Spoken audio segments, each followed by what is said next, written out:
Chef Anthony Lamas needs very little introduction, but I'm going to give him one anyway. This man is an unbelievable culinary talent in Louisville. He has 2 restaurants, you know, Ceviche on Bardstown Road, of course, and the new Ceviche on Goose Creek. I believe one is called a Latin restaurant and one is called a Latin bistro. He is now a neighbor of mine. We've become good buddies, and he has been to the Beard House more times than we can count. He is singularly responsible for bringing Nuevo Latino cuisine to Louisville, and arguably one of the finest efforts in the country.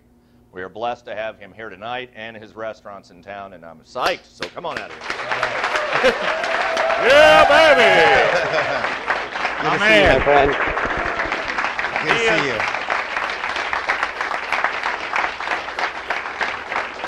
Guys, it's better with vodka. Yeah, I was wondering what you put in the drink. No, Is that to just, loosen us up a little green bit? Tea. Yeah, I need loosening. Because he said a bottle was missing. I was like, okay, that's I'm what so Dean shy. did. I need the loosening here. But tremendous to have you here. I mean, I know what's been happening in your world because with the recent opening of the second restaurant, if it's anything like me, you're just probably saying to yourself, why the hell did I do this? Why wasn't I, you know, satisfied with staying in one location? Because it's virtually impossible to be at both places, and it's the ever difficult task of keeping things up to snuff at both. I think that's the hardest thing with our job is really learning to manage people and keep, you know, I want everything to be the same at both places. So and like you said, you know, it's awesome. We have become closer friends, and you know, we've always known each other, but I think we talk more these last 7 months than we have in the 10 years. Yeah, it's weekly now. Yeah. So, I know you've got 2 terrific items. What are we doing first here? Well, first of all, I figured we'd do a ceviche. It's that time of the year where ceviche is very popular. I do see some familiar faces, and good to see you all. I know that you guys have been a big support to Dean and I and the Louisville restaurant community. So first of all, we're going to start off with ceviche. A lot of people, what is ceviche? Basically, it's a seafood dish. All over Latin America, they do different versions, and that's what's kind of exciting because whether you're in Peru, they're going to serve it with sweet potato and a little lettuce cup, or if you're in Mexico, they're going to serve it with corn chips and avocado, or if you're in Ecuador, they'll serve it with roasted peppers and corn nuts. So everywhere you go, Latin America, they have their version of the seafood and each kind of little crunchy snack to go with it. And choclo is a giant corn that they do in Peru. But I'm going to do a straightforward kind of my version. First of all, the main thing is you want to have your citrus, which we have here. And we have a little bowl, which I just squeezed some lime in here about, I guess about 5 minutes ago. And as you can see, it starts to cook already. See here on the bottom, you can see the raw part, but see how it's turned white there? That's just the citric acid. And so the main thing is, depending on how rare or not rare, you don't want to do this for you know, more than a day because it's just going to continue to cook and takes away from the texture of the meat. If you're having a party at 6 o'clock at night, you could conceivably do this at 4 and be in good shape, depending on how big you cut your piece. And halibut is the fish that I prefer when it's in season. Of course, it gets out of season in October or something like that. Well, so because it's such a delicate fish. If you use a harder, more dense fish like snapper, it might take a little longer. Some fish can take 2 hours, some can take 4 hours.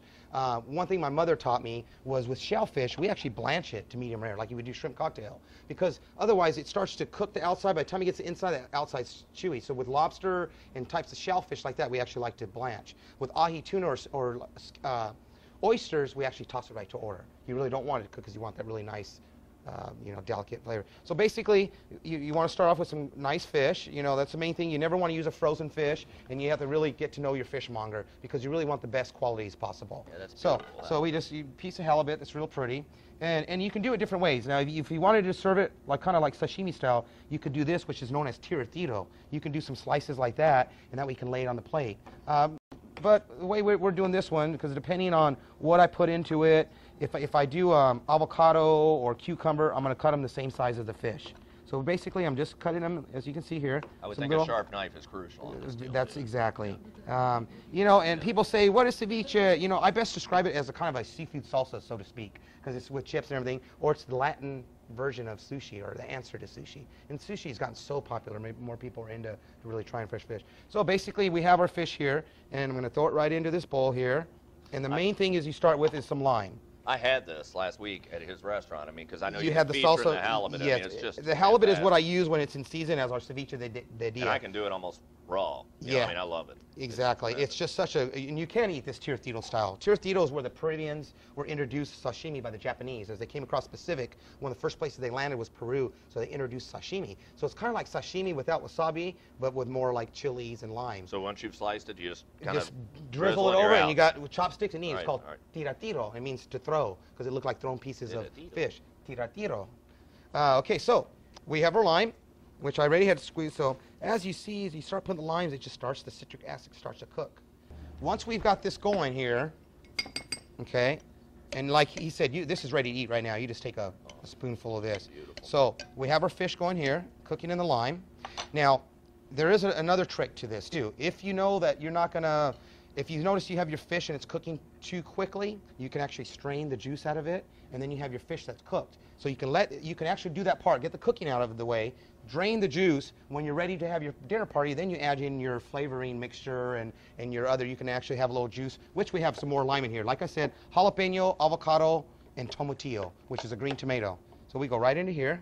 Do people ever not, for instance, if you didn't have a chimichurri and you just wanted to add in a loose diced herb, can you do that? Yes, I mean, just exactly. mince cilantro and actually put it in with the fish and be done with it. Yeah, you know? we've done with salmon. I've done like a lemon dill broth where I chop up dill and some cucumbers.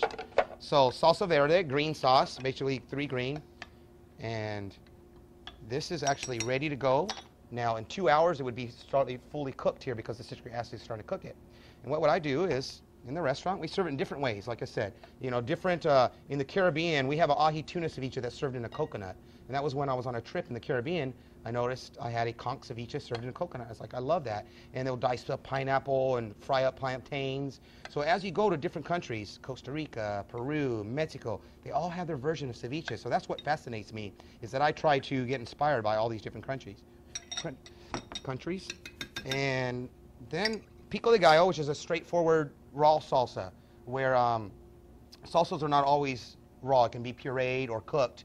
Pico de gallo is always going to be a raw salsa. Basically, it's cilantro, onion, tomato. In this case, we have red and yellow tomato, but I've added some cucumber because I think cucumber goes great with this dish here. So we add, for a little garnish, a little bit of cucumber pico de gallo, which I have some nice homegrown tomatoes, local. There you go. Very simple. You can garnish this. You can make little tortilla cup.